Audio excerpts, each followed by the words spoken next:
Hello again. This is another run at a question that I solved in another video, and seconds after uploading it, I looked at it again and noticed that they had made a request that we use a system of equations to solve this thing, which I didn't do on my first swing. And my first solution is valid and all that, but I felt bad that I hadn't exactly done the question as they wanted, so I thought I'd take another swing at it. So this is probably more like what the example writer intended, and if my first run at this problem sounded like gibberish to you, maybe you'll like this better. So I'll start this again. I'll talk about it like you haven't seen it before.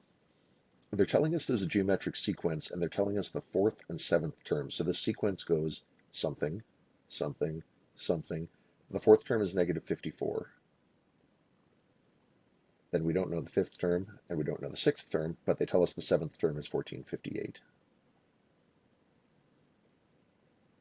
And they tell us this is geometric, so we know that we're multiplying by some number to take each of these steps. And they want us to deduce the first term in the common ratio. So A and R, or T1 and R is what most people are going to call those things. Well, they're asking for the general term of the sequence, and that's actually a decent place to start. For a geometric sequence, the general term looks like Tn equals A, or T1, whatever, times your common ratio to the power of n minus 1. And that's actually how we're going to get our system of equations. We can use this, we can fill this in once for the minus 54 term, and then we can fill it in again for the 1458 term, and that will be our system. For this term, this is term number 7, and so we can write the seventh term, which we know is 1458, that's our Tn, equals an A that I don't know times an R that I don't know to the power of 7 minus 1. Because we're talking about the seventh term, this is considered T7, and this n is 7. 7 take away 1 is 6. So that's our first equation. It has two variables in A and R, so we can't solve it right this moment, but at least we have it. That's something. And we can do that again with the negative 54. That's our fourth term, so we can say our fourth term minus 54 equals A, still don't know it, R, still don't know it, to the power of 4 take away 1. Okay, this is a system of equations. It's two equations about the same two variables, A and R. And as a rule of thumb, if you have as many equations as you have variables, you can beat this thing. You're able to solve it somehow. We have two variables, we have two equations, so this is maybe doable. And there are a number of strategies for solving these, and the cleanest one that I can think of is, did you know it's legal to do equation 1 divided by equation 2 and come up with a new equation that way? You can do this. 1458 divided by negative 54 comes out to negative 27. So top equation divided by bottom equation. And same thing on the other side. I can do AR to the 6 divided by AR to the 3. And what's cool about that is, the whole reason I'm doing it, in fact, is that cancels the A's. A divided by A is just 1, so there's no more A variable in here.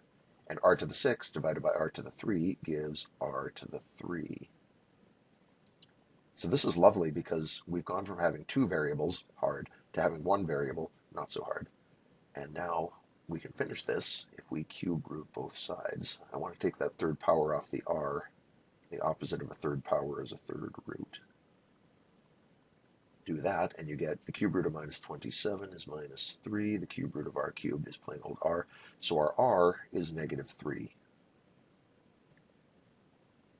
And now that we know R, you could take that R and plug it into either one of these equations and figure out A. You know what? I'll do them both. I claim it doesn't matter, so I'll do them both. First equation, 1458 equals an A I don't know times minus 3 to the 6. Minus 3 to the 6 is 729, so we get 1458 equals a times 729. Divide both sides by 729 and you get a equals 2. Or, if you like the second equation better, negative 54 equals an a I don't know times minus 3 cubed. Negative 54 equals a times minus 27. Divide both sides by minus 27, and lo and behold, a equals 2 again. So when you're solving a system, you can plug in these variables any place you want. They're all talking about the same a, so they should all agree. You go for whichever equation you find the easiest to manipulate. Usually we go for the one with the smallest numbers because it means a slightly less chance of human error popping up. So we have our r, it's minus 3, that's our common ratio. We have our original term, which is a, or you might call it t1.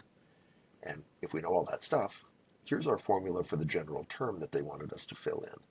So you could take this and write the nth term of our sequence is a, we know that's 2, times r, we know that's negative 3, to the power of n minus 1.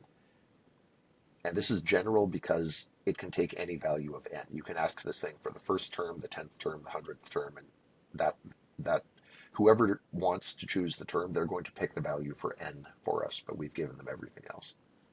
So you could use this to find that your first term is 2 times minus 3 to the 0th power, which is 2.